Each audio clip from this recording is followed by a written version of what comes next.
This is Sports and Shorts Tailgate Edition on 92.9 KVRE, streaming online at kvre.com. Welcome back to the show. He's Tracy Simpson. I'm Mark Oliver. Tracy, we begin today's show by talking about the NCAA tournament, the Final Four upon us. But first, we've got to talk about women's action, Tracy, because there's so much hype, there's so much buzz around the women's tournament this year, and many people are calling it the Caitlin Clark effect. Obviously, the star player out of Iowa for the Hawkeyes has really turned national attention, turned worldwide attention, really from the men's tournament to the women's tournament, because in recent memory, if you can think the past 2 years or so, when was the last time that the NCAA women's tournament received this level of attention, this level of buzz? And it's all thanks to the star players, the star talent, and the great role models that lay in front of not only young women, but young men as well. Just seeing these players grow and prosper and really do great things for their sport. Mark, I'm going to go back just a little bit. I think it all started revolving around the coach over at Tennessee. I mean, but even then, the hype wasn't there.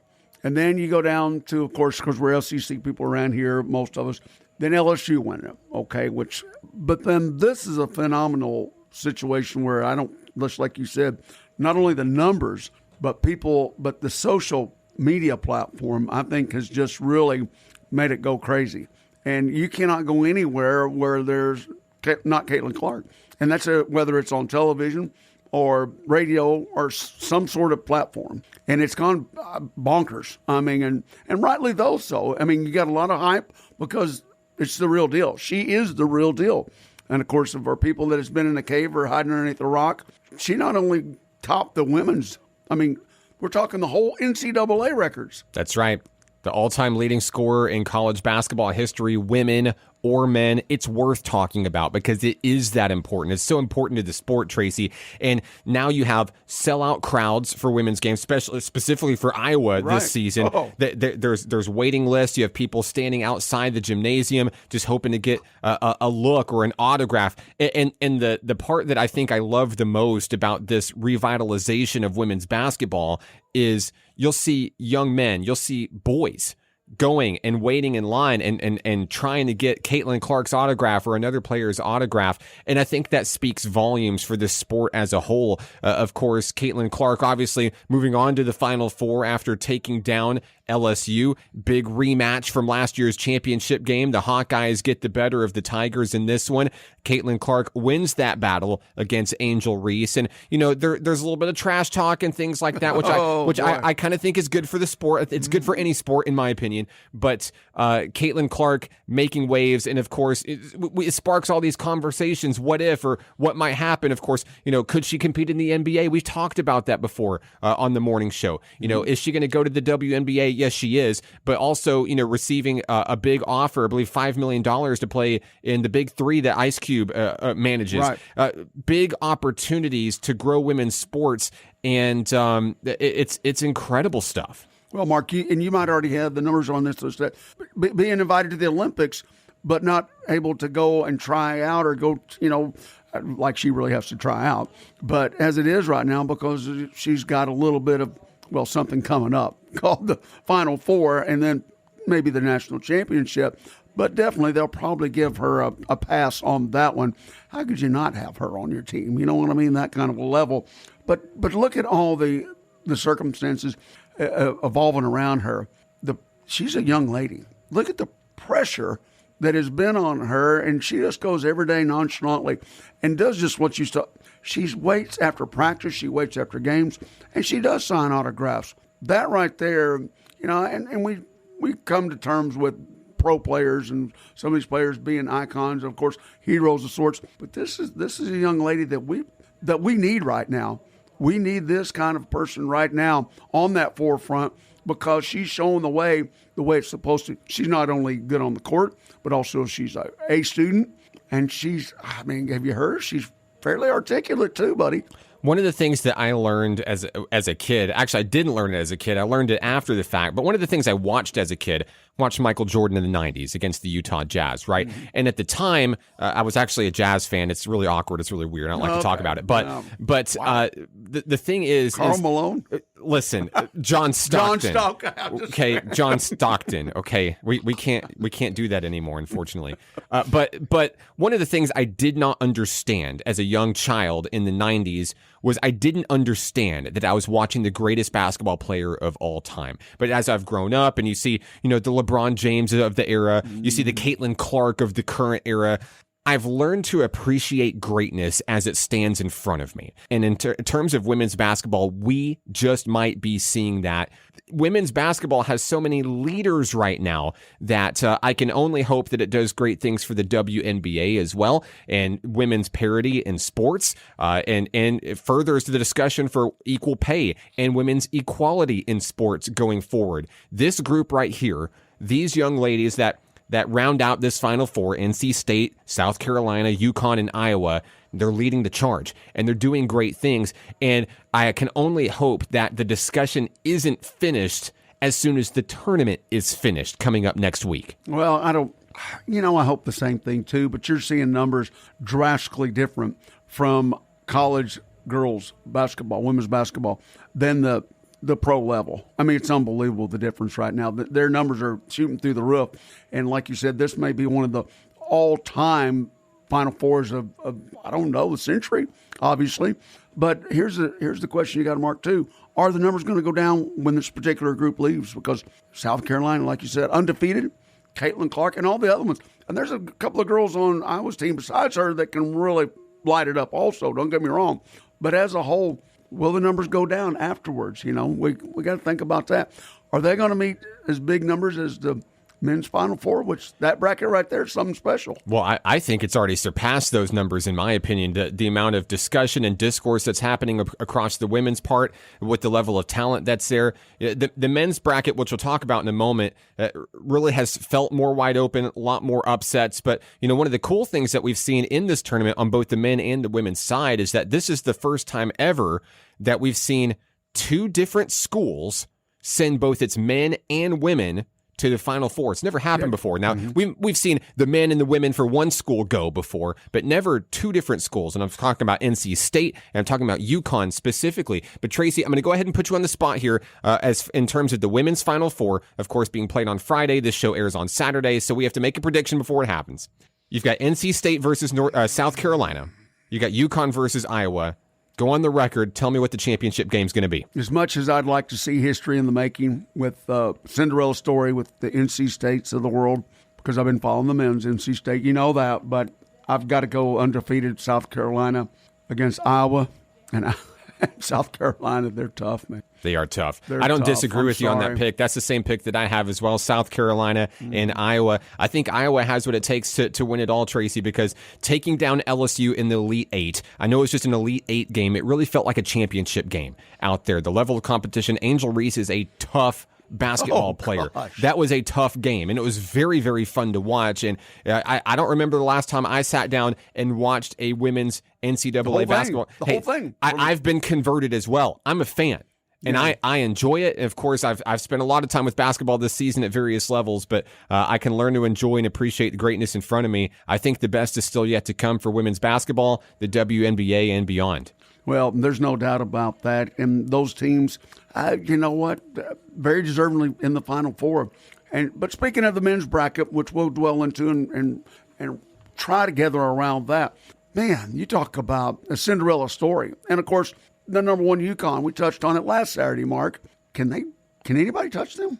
I don't know. A 30-0 run late in the game, taking down Illinois to move on to the Final Four. Hey, UConn's the real deal. I will toot my own horn, I guess. I had them picked to win it all before this tournament began. I still think that they're the absolute favorite. But all eyes are not going to be on UConn and Alabama. They're going to be on Purdue and NC State in that Final Four matchup. You know what I love the most about the Wolfpack, Tracy?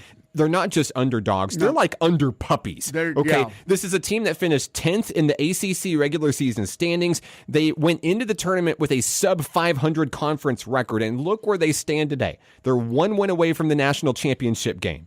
And there's so much power. There's so much value in a team that nobody takes seriously going into the tournament. We've heard it all the time. We see it all the time in other sports. It's not always the best team on paper that wins it. Sometimes it's the hottest team that wins it. And they're going in against a Purdue team, which I'll be honest, I haven't been super confident about all tournament long, but they do have one big problem standing in their way, and it's a man named Zach Edey for the Purdue Boilermakers. He's an absolute monster, 7'4", 300 pounds. He will be in the NBA draft this summer. He will go high in the NBA draft this summer, averaging 25 points per game. He's the leading scorer in all of NCAA men's basketball. He's the second leading rebounder in all of NCAA men's basketball. This young man from Toronto is going places. This is a clash of titans. This is David versus Goliath. I want to know right now, put you on record, Purdue or NC State, who wins it? Okay, can I say that? Cinderella story, baby. Cinderella story. All right, but you say clash of titans. Is it so much? Because down in the box, in the paint, you're talking about two bigs, and I mean a really big. And Burns and Edey, that's going to be a clash of true titans. But as it is, I think the outside play is going to be more prevalent. And Purdue, the way they've been playing from the outside now. And, of course, it wasn't just, it wasn't easy taking down the teams that they led up to. I think Purdue has got this. I think Burns is going to get in foul trouble. I really do. Trying to get in there and mix in a little bit. If he goes to that left like he always does, Edey's going to, you just don't have to have a 6-foot jump shot. You got to have a little bit more than that. And it's going to be tough. If the guard play for NC State doesn't come out and dominate, which I think Purdue's guard play is a little bit better. I think the Boilermakers, it's going to be a tight one. Don't get me wrong. I think it'll be a tight one. But you're right. Edey, when he's on, man. It's just that simple. You don't see a big man like that, and I mean big man, with that soft a touch. And what do I always say? Free throws. How many did he make in the last game? 18? That's a soft touch. If there's anything I learned from the Nighthawks this season, having a very talented big man down low is absolutely irreplaceable. UConn and Purdue in the finals, is that who you have? I do right now. We'll talk more about it coming up here in a minute. On Sports and Shorts, the tailgate edition, right here at 92.9.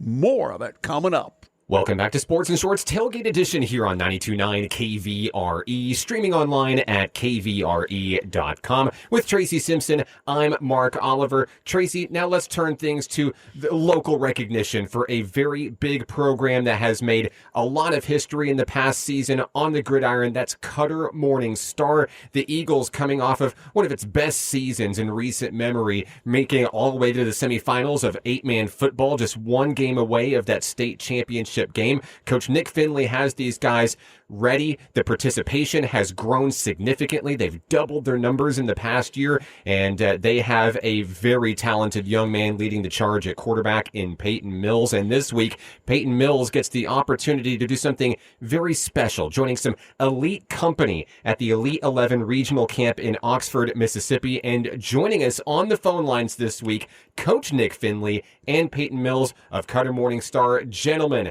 happy Saturday to you. Thanks for joining us today. Appreciate it. Good morning to you guys. Now, Peyton, you have been phenomenal for this program on the local level here in Garland County, putting up numbers that are really just kind of insane for high school levels out there. And getting the chance to participate in this Elite 11 regional event down in Mississippi, how did this kind of come about? Give me the backstory on this. Really, they just sent out an invite. You know, they looked at my game film, looked at my stats, and then they sent me an invite. And they usually do it for the top quarterbacks in each state, and I was one of those guys.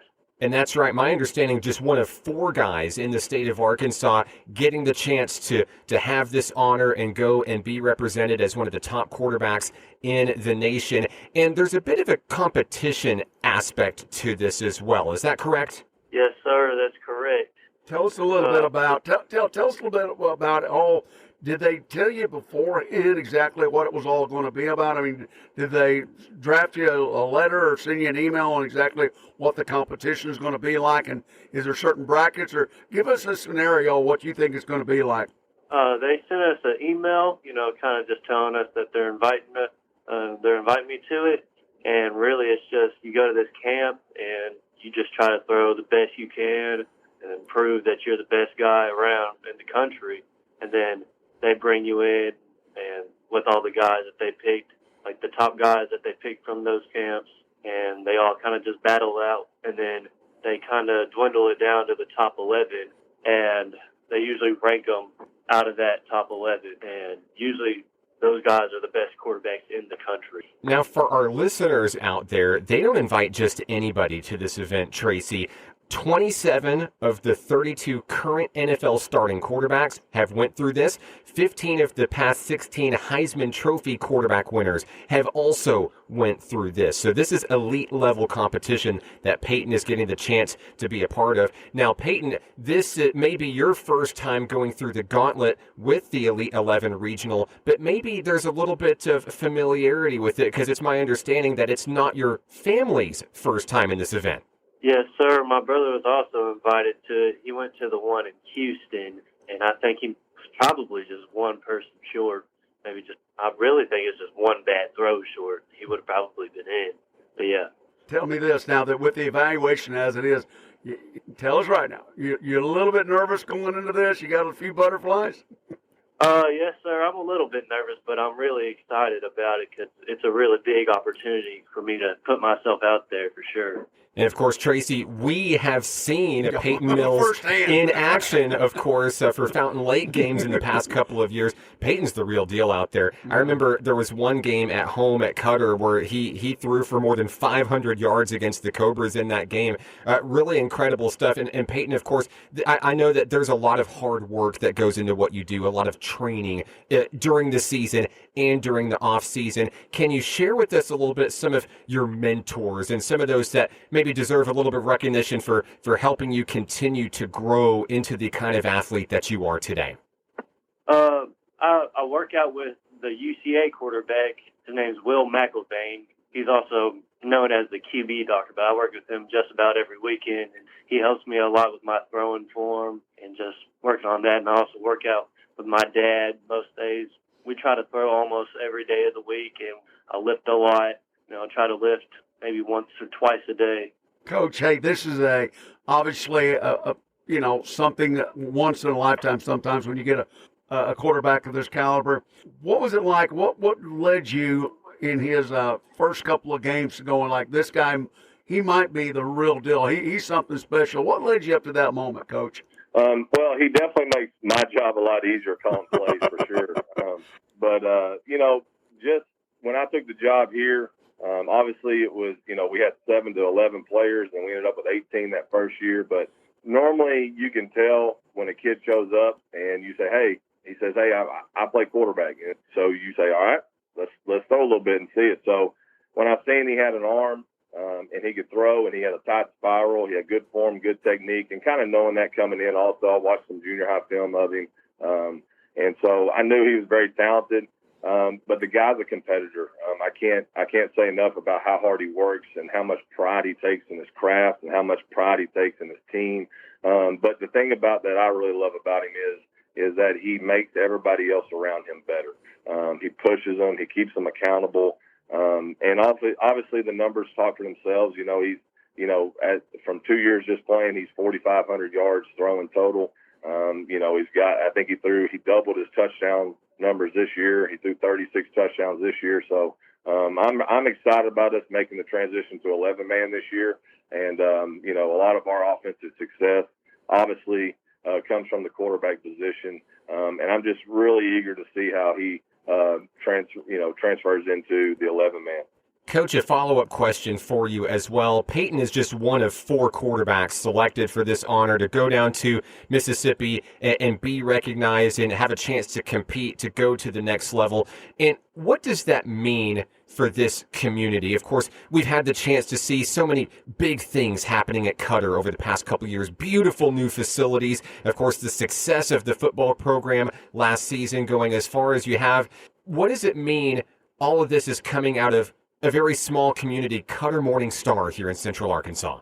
Yeah, I mean, you know, it means a lot, but, you know, taking this job and kind of where it started to where it is now, you know, a lot of the kids putting in the work, but also with the transition into making each other better. Our community is we went from having about maybe a quarter of the stands filled to now we're packing it out. People are standing on the sideline because, you know, they want to see us compete and they want to see us get better.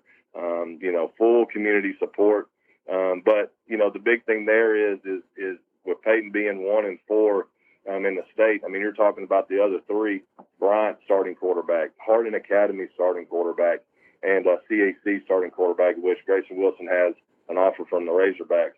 So our big thing here is that he's mentioned that Cutter Morning Star, which is not a strong, you know, football program in the past, but us driving numbers. I mean, first year we had 18. Last year we had 35. Right now we have 45 kids on roster, and that's the most ever. I had to order more jerseys this year just to fit everybody out. So we're moving and we're going in the right direction. I'm excited about the direction, but you know, also it's a testament to our players for creating a program and a attitude about our program of wanting to be the best and wanting to take their skills to the next limit and everything else. And, you know, it's just a testament. You don't have to go to these big 7A schools or 6A schools or 5A schools to get recognition. You can still get your recognition at, you know, a 3A school like we are. And the big thing there is we're going to help kids get put in the right opportunity in front of college coaches, in front of camps, taking them to camps. And really, we got a really good connection with everybody in the college community, college ranks, college scouts, and everything else. So that's what we're kind of doing with our kids in our program. You know, we're going to tell the listeners right now that not familiar, let's go back just a few years from now, and Cutter was on the brink of no football at all. And then Miss Anderson said, no, this ain't going to happen.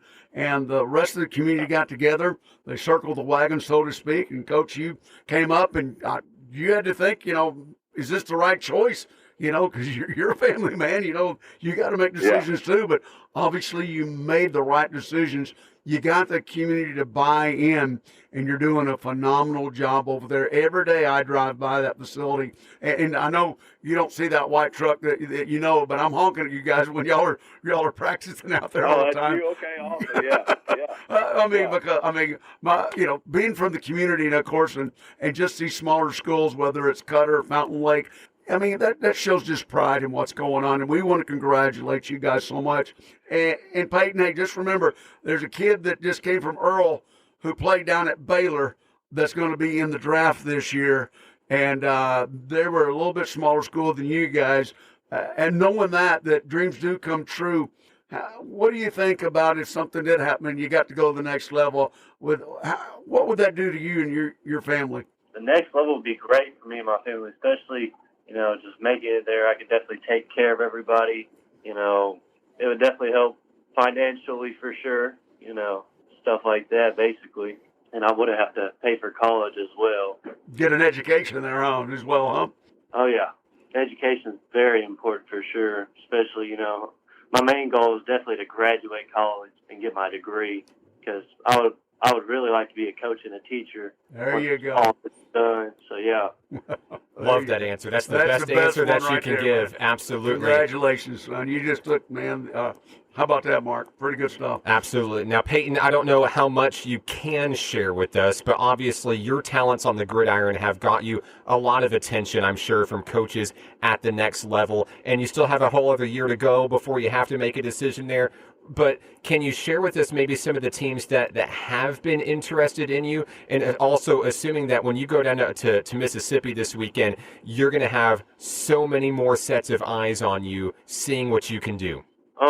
Yeah, I've had a lot of JUCOs in Mississippi reach out to me, and UCA, I'm working up there all the time. So there's just, I think I have a lot of opportunities, especially after this next coming up season, when they see what I can do in 11-man football. I think I should at least have a couple more offers to play football at the next level. So, yeah.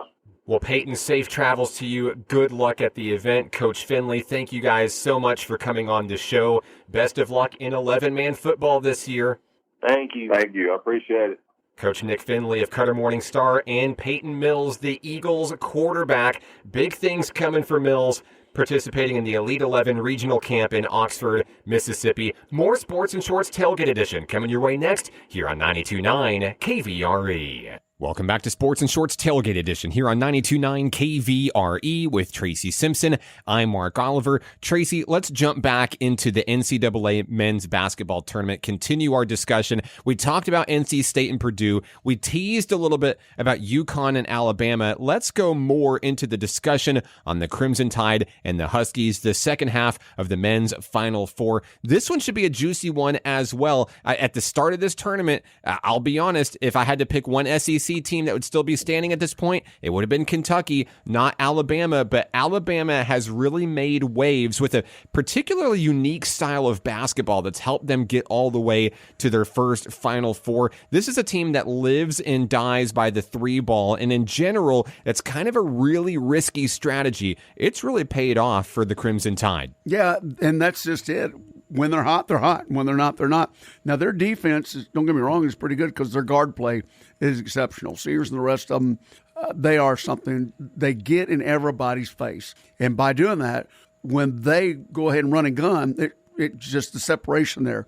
It lays them open for threes. They're really well on the screens are something special. I mean, it's old school basketball almost. When you see those double screens set up and it leaves that three open, then it works perfection. But when they're not, they're not. And I just don't see them going in because let me tell you something. When it comes to some guard play and when it comes to a team that works, as a very well-oiled machine, and that's UConn. And I just don't know if, can they hit those three and be consistent? Because UConn down low, they're gonna win the rebound. So if they don't pop that first shot, it could be a very long day for Alabama. Well, the one thing that I expect out of Alabama in this game is sometimes the threes don't fall, but you have to keep firing. It's when you get in your head about it whenever you really start to fall behind. And Alabama may fall behind in this contest, but they have that potential. They have that three ball that can keep them in the swing of things, spark rallies, and stay within reach of the Huskies. If this game can get close in the final 2 minutes, I believe anything can happen in there. However, that requires it to be close. We talked about University of Connecticut just absolutely demolishing Illinois, a very good Fighting Illini team that made the Elite Eight for the first time in a while, and they go on a 30-0 run in order to secure victory. That's the power of a good basketball team. That's the power of a team that's looking to be the first to repeat since Florida back in the early 2000s. This is a team that has all the weapons. They're healthy. They're positive mindset, and they have their eyes on the prize, and they've got a very juicy matchup awaiting them in the championship game, in my opinion, whether it's NC State or Purdue. Mark, but okay, UConn, who's come close to them? Who's come close to them? Nobody in this tournament has. Nobody. They're winning games by double digits all tournament long. That's what I'm saying. Just not Iowa. We could pick on everybody that was in their bracket right now. And I was a naysayer. I was thinking, at one time because Auburn was hot at the time, but there's nobody coming close to them right now. And that's saying a lot, not only for the kids that are playing, but also for the coaches. And we touched on that last week, too, about this guy repeat. Yeah, it's a reality that's facing us right now. It's very likely the way they're playing, and also just as a combination. We touched on this too earlier.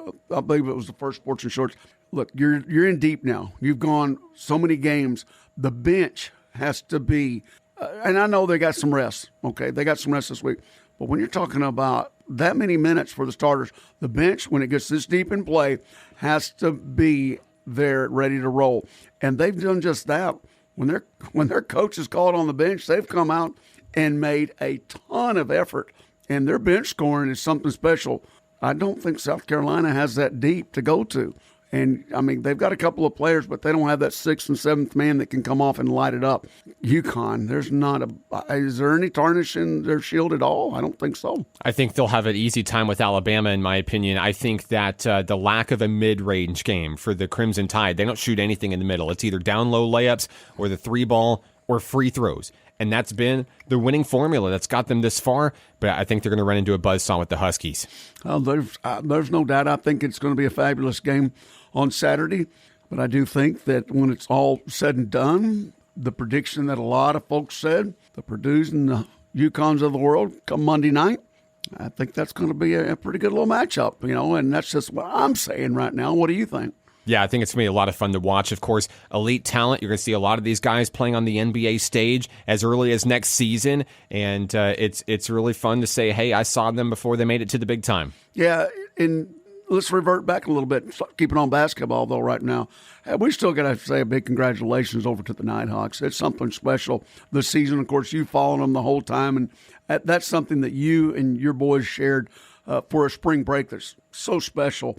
But the Nighthawks, are they even come down yet? I mean, are they still up in the clouds? Well, I'll tell you that the recognition, the awards, everything is still flying in over at National Park College as we turn our attention to Nighthawk athletics this week. We start with Nighthawk basketball, and a big congratulations to Coach Dylan Hargrove winning the NABC Coach of the Year. This is an award. It's a national award. It's presented at the conclusion of each season to outstanding coaches in all levels of basketball, NCAA, NAIA, two-year colleges, and high school coaches. Dylan Hargrove becomes the first coach from Arkansas, from an Arkansas school, I should say, to win the award since Nolan Richardson in 1994. Who? Elite company there. Who was that? And what a remarkable, it just so happens to be the 30-year anniversary, in which they're doing a big special on them. Now, in 30 years, will they be doing that on Hargrove? Probably. More than likely. I mean, just think about where Nighthawk basketball was and where it's at now and what it's going to be for the future. Something special, huh? And there's been so much. We love all the local media that's really reached out and covered all season long, whether it's here in Hot Springs, if it's our news stations in Little Rock, so many reaching out and covering the spotlight on this great program and the huge accomplishment that they've done. And of course, people see me in the street. I've picked up a couple of the national championship shirts. They're being sold over at the National Park College bookstore, the Hawks Nest. You can go get your hat, your T-shirt, your sweatshirt, and really represent around town. I've seen a lot of national championship shirts that the team and the fans have been able to secure from the bookstore all across town, and it's such a great thing. And I personally, it still has not sunk in for me. Oh, well, personally, just going around town and here, you see Nighthawk blue around everywhere. That's right. I'm beginning to see those jerseys pop up, and I mean, whether it's downtown or out the mall or whatever the case is, you're seeing them pop up everywhere. And man, oh man, that's what it's all about. The community came together and backed, just a team that, people had a question mark about. And they said, no, this year we're going to do it. And they did just that. They did it. So many different areas over at Nighthawk World that is really coming up. If you think about it, Mark, you've been over there now quite some time. And now other sports, look at everything that's coming together. Plus, we had a groundbreaking ceremony on a new building this week coming up. Yes. And so that just adds to everything that's going on over at MPC. It's good to be a Nighthawk right now.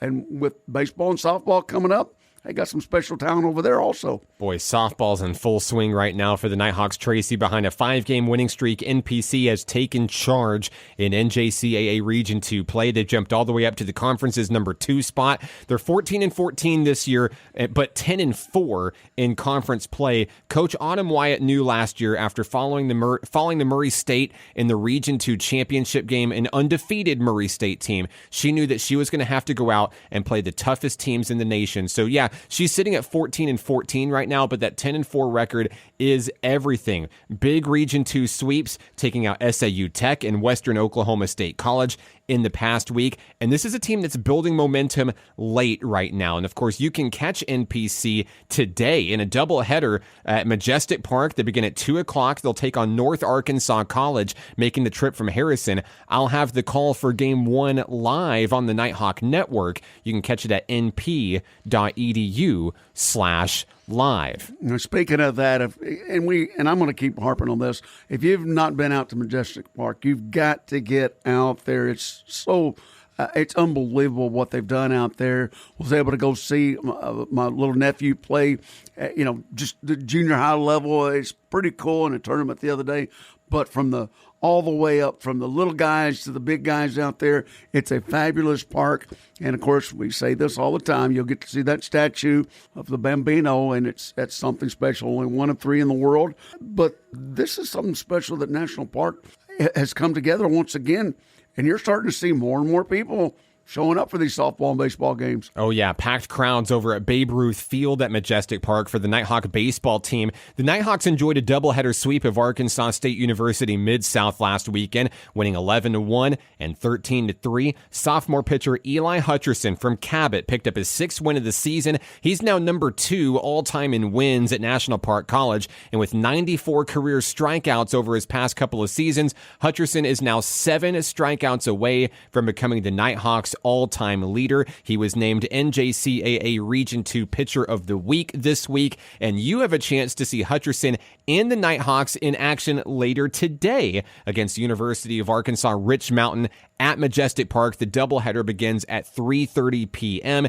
You can catch Game 2 of the series live online on the Nighthawk Network at np.edu/live.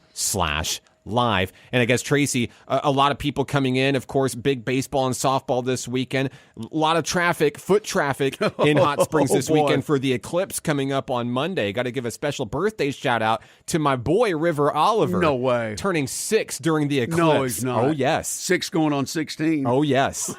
Goodness gracious. And he'd be so mad if Dad didn't give him a shout out. He's going to have the coolest birthday ever. Oh, my goodness. I can only imagine. We've got much more to go on the tailgate edition of Sports and Shorts right here at 92.9.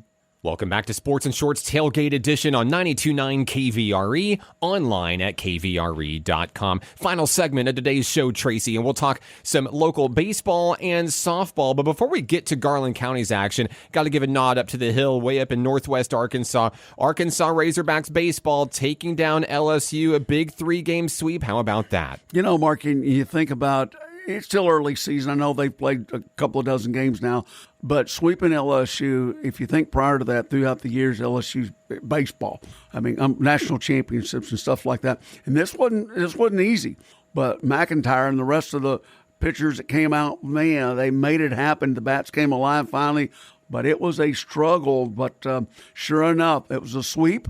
And that hasn't happened for quite some time up on the hill. And that's something to be said about Razorback baseball being number 1 in the country. Pressure was on them, and they came through. And, we'll keep following them. But, and McIntyre here on the local level, okay, played at Bryant. And then all the other pitchers, we've got several that came from Fountain Lake and here regionally playing for the Nighthawks. So it can happen. It's just something. Look at the ones that are pitching in the pro right now or playing in the pros right now. It's something special. The kids can have a dream about it, starting off with small scale. And then all the next thing you know, you were in Babe Ruth. Next thing you know, you're playing the MLBs. And there's a couple of locals that are playing for the Travelers right now also, which we'll be talking about Travelers baseball. We've got Lance going to be joining us next week. He's going to be talking. He's got a huge summer league for the kids, and a lot of it out at Majestic Park, and we've got that coming up also. But a huge, defining moment for the region, for these kids, for something to look forward to. and maybe playing in the majors someday. Oh, yeah, bright futures. Of course, Hot Springs is such a baseball and softball-rich city, and you've got so much great talent being homegrown right here. We talked to Peyton Mills earlier in the show for the Gridiron for Cutter Morningstar football. I can't wait to see where he spends his Saturdays coming up in a couple of seasons. There's a lot of really good talent here, and you're right. It doesn't have to be from the biggest areas in the state of Arkansas. There's a lot of love right here deep in the heart of Arkansas. So, Tracy, as we turn our attention to local softball and baseball, we'll start on the softball diamond, and we'll start with one of the hottest teams in softball in Garland County. That's Cutter Morningstar. After winning 9 straight games to start the season, the Lady Eagles came down to earth maybe a little bit. They were delivered their first 2 losses of the season this week, and they were tough ones, falling 4-3 to Poen last Friday and 3-2 to Magnet Cove on Monday. And I want to talk about that Magnet Cove game a little bit, because for Cutter Morningstar, even though it was in a losing effort, Jalea Hawthorne is the pitcher for Cutter Morningstar, the ace for the Eagles, strikes out 13 versus Magnet Cove. Get this, Tracy. She has 126 strikeouts this season. That's just through 60 innings. She has 510 career strikeouts and could absolutely break the 600 strikeout mark by the season's end this year. What is going on in the water over there, Mark? Something special, and not only on the Gridiron, but on the diamond also. Let's put that in perspective. I mean, that's 1 or 2 throughout 9 innings, if you play that, but they don't even play 9 innings. So think about that, Mark. That's right. Typically, they only play 7. I know. And, depending on how the games are going, Cutter Morningstar has been winning a lot of softball games, and mercy rules going into effect there. It's really hard to do that because of the shorter games that you see on the softball side. That's something spectacular right now. Best of luck to them the rest of the season. But you're right, coming back down to earth, but only losing them by, a run here or there. Yeah, just a 1-run loss in both of those games, sitting at 9-2. There's no panic over at Cutter Morningstar on the softball side by any means. Want to give a shout out to Kaylin Baum as well. She hit her first home run of her Eagles career this week. Oh my goodness gracious, excitement right there, and that's tough to do if you think about it. You see that usually on the bigger fields when you're playing at the college level, stuff like that. But you're talking about high school and knocking. That takes a little bit of initiative right there. You don't see that very often. Big congratulations going to her. Goodness gracious. Softball, man. It's just like we were talking earlier about the women's basketball. Women's softball. Hey, shorter field, smaller field, but you got to be quick and you got to get after it. Cutter gets CAC at home on Tuesday, on the road Thursday at Abundant Life. Another young lady who hit her first high school home run, Cheyenne Cardenas of Mountain Pine, hit her first home run against Poen. The Red Devils are 1-4 this season. They get Episcopal Collegiate at home on Monday, Abundant Life at home Tuesday, and Conway Christian at home Friday. 3 big home games coming up for Mountain Pine softball. And Tracy, the Lake Hamilton Lady Wolves are absolutely hitting their stride right now. They're in the hunt for the top spot in their conference. They took down Benton, El Dorado, and Whitehall recently. They're in the driver's seat. And against Whitehall, I've got another story for you here. So in this game, the Wolves win it 11-10, but that's not the full story. They're down 7-0 early in this game. Michaela Miller smacks a solo home run. It is her 41st career home run for Lake Hamilton. Sparks the rally back. The last at-bat of the game, guess who's at the plate? Michaela Miller. She singles, steals second, and is driven in for the game-winning run. Lake Hamilton beats Whitehall 11-10. Hey, never give up. That's just that simple. Whether you're playing 4 quarters, 7 innings, whatever the case is, you never give up. You play until the last out, and it's just that simple. That's why you do things like that. Congratulations on that young lady. That's something special right there. Hey, you know what you think about that? Memories, that's what they're made of, and that's one that'll go down for quite some time. But also, when you win a game like that, that just gives you a little bit of boost, Mark. That gives you ready to get back at practice. That's like sinking a 20-footer on the 18th hole after shooting 90. You're ready to go back again, But, being down by that much and coming back shows a lot of initiative on those part. As we take our attention to the baseball diamond now, more congratulations for Mountain Pine. Kale Slayton of Mountain Pine notched 16 strikeouts against Poen in a 2-0 win for the Red Devils. We talked about National Park College setting the single-game strikeout record. That's only 15. Slayton gets 16 against the Indians, and that was huge. You know, after dropping an 18-4 loss to Bigelow earlier this week, the Red Devils are gearing up for a big homestand. Abundant Life on Tuesday, Episcopal on Wednesday, Conway Christian on Friday, and as we look at this conference, maybe outside of Bigelow, that kind of has the stranglehold on the top spot, this conference appears to be pretty wide open. Mountain Pine aiming for a high seed this season, really putting the ball in play, really has the pitching, obviously, right whenever it matters the most right now. Well, yeah, when you bring Bigelow into the picture, think about that. Tops in baseball, tops in basketball, tops in football. All right, so that's a domination of that they've been a part of that. So look, you got to take this in consideration. Conference plays one thing, but when you play outside your area, and then all of a sudden you're playing tournament ball, hey, look, it just takes that one game. And, and we've said this time and time again, who's going to be hot when it comes time for those tournaments. And that can go a long ways, but, hey, it looks like they're on the roll right now. Good to them.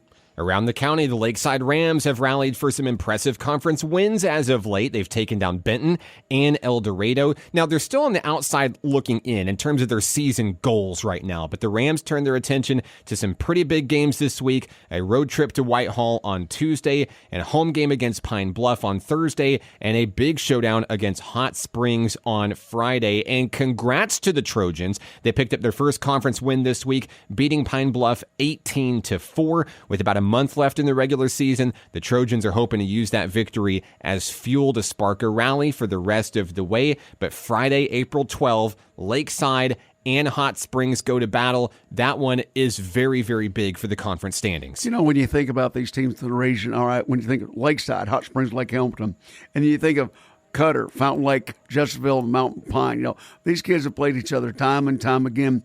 And as the season wears on, mid-season, and then going into the final, they start to see each other a little bit. They know what's going to happen. They know what they've got to do, and the coaches know that too. They know who they're going to send out, whatever rotation they have at that time, but they know what they've got to do to get that W.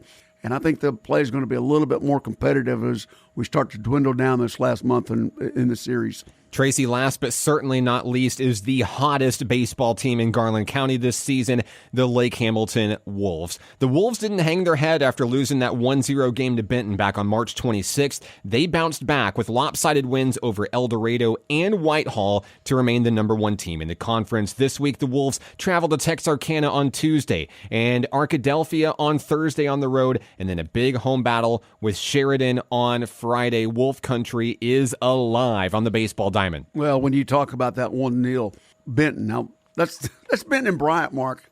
How many of those kids right now are all ready to go to the next level? Once again, when we get a little bit further into it, this last month, you're going to see these coaches go, well, maybe we should have done this or maybe this or that. I think you're going to see Lake Hamilton in a big way, especially not in this conference, but in the tournament. Yeah, Tracy, I can't wait to see where these teams end up whenever the season is over. A lot of great things to come for these guys and these girls, getting the season together, establishing that identity, that rhythm, and trying to make a little bit of history here for Hot Springs. Mark, and a lot of the folks around the region, go support these kids. You can go online to most of the schools' websites and see, where they're going to be playing at what time, and especially some of these hot games, which I call when you think of Lakeside, Hot Springs, and Lake Hamilton, when they get after it. And then, it's not that far of a drive. I mean, it's close. And smell them hot dogs and that popcorn and a soda pop and getting out there on the gridiron and watching them, Jeffersonville, Fountain Lake, Cutter, and Mountain Pine. It's great just to be out there. I'm telling you, nothing like it. It brings up old memories and starts some new ones. And also, take a kid to the game. Have them enjoy it. Get them involved in baseball or softball. Even at the lowest level, that's when it all starts. And it's so important to get them involved in the game. It produces so much as far as self-confidence. And then just getting them and, maybe meeting other kids and such like that. But as a community, we need to rally around these teams and get involved with it. It's a competition, we know, but it's also still a sport and having a lot of fun with it.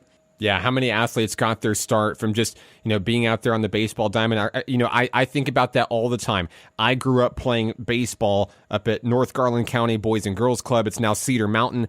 And, had I not done that, would I even be in this chair today? I don't know. Would my life have went the path that it did had I not started as a youngster pitching machine league out there playing for the Bears? I was green and gold, baby, wearing number 9. And my kids ask me all the time, Dad, why is number 9 your favorite number? It's such a weird number. Nobody likes number 9. Well, I do, because whenever they handed me that jersey out of that box on that baseball field, I didn't care what number I got. I was just glad that I got one, and that was the number that they gave me. Stuck with me ever since. It's memories like that last a lifetime. You tell your kids about it. They start their own memories. I've got a couple of youngsters that are going to be playing at Majestic Park, and one that's playing out at Mountain Pine, and getting to relive all the magic from my early days. I started when I was 6, and now I've got a 6-year-old that's starting his baseball journey as well. So it's funny how things come full circle sometimes. And a big birthday 6 coming up once again. Congratulations on that, Mark.